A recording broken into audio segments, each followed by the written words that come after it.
Good morning, नमस्कार, आदाब, सत श्री अकाल दोस्तों। ये है आपका अपना प्रिय डॉक्टर आदि कश्यप मुंबईचा माणूस दोस्तों आपके लिए लेकर आया आपका मनपसंद प्रोग्राम पॉजिटिव कर्मा।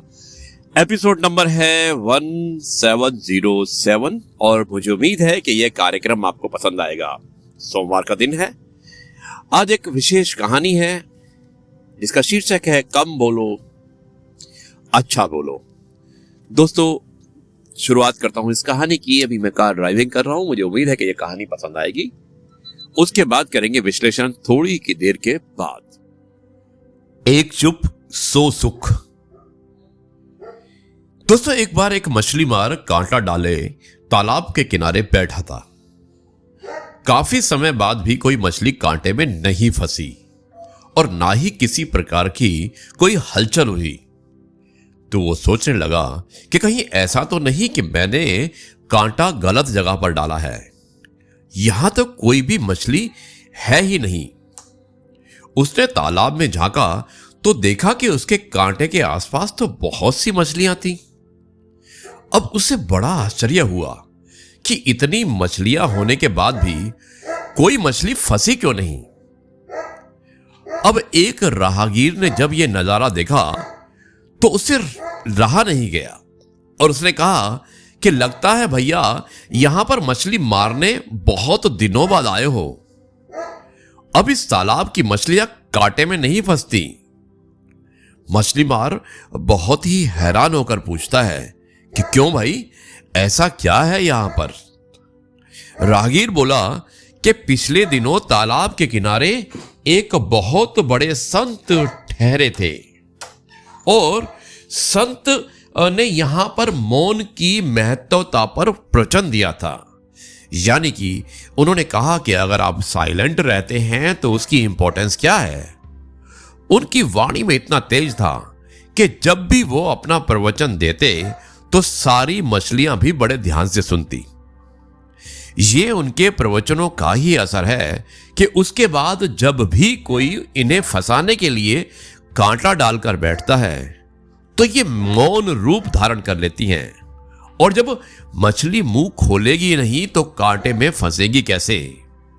इसलिए बेहतर यही होगा कि आप कहीं और जाकर कांटा डालो। परमात्मा ने हर इंसान को 2 आंख, 2 कान, 2 नासिका, हर इंद्रिय 2-2 प्रदान की है, पर जीभ यानी कि जिसे टंग कहते हैं वो एक ही दी है।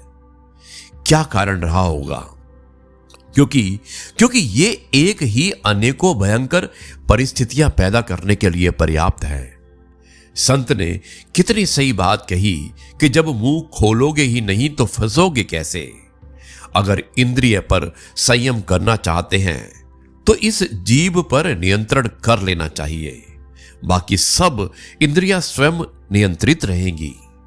ये बात हमें भी अपने जीवन में उतार लेनी चाहिए। कई बार व्यक्ति के अनुचित या व्यर्थ यानी कि जो उचित नहीं होता है या जो बेकार होता है, अगर वो बोल देता है तो उसके बोलने से बनते हुए काम भी बिगड़ जाते हैं। जीवन भर के लिए रिश्तों में कड़वाहट पैदा हो जाती है, कड़वाहट हो जाती है और उसका समाज में यश गिर जाता है। वर्तमान में देखें तो बहुत सी समस्याएं उनका कारण ज्यादा बोलना या अनुचित बोलना होता है। दोस्तों परमात्मा कहते हैं कि कम बोलो, धीरे बोलो, मीठा बोलो। हमारी मीठी वाणी से बिगड़ते काम बन जाते हैं, लोगों की दुआओं के पात्र बन जाते हैं। वाणी से हमारे व्यक्तित्व की पहचान होती है और जिस व्यक्ति का व्यक्तित्व जितना गंभीर, गहराईपूर्ण, गुणों से भरपूर होता है, उसकी वाणी में उतनी ही विनम्रता होती है। विनम्रता पूर्वक व्यवहार हमारे चरित्र को ऊंचा बनाता है, समाज में सम्मान दिलाता है।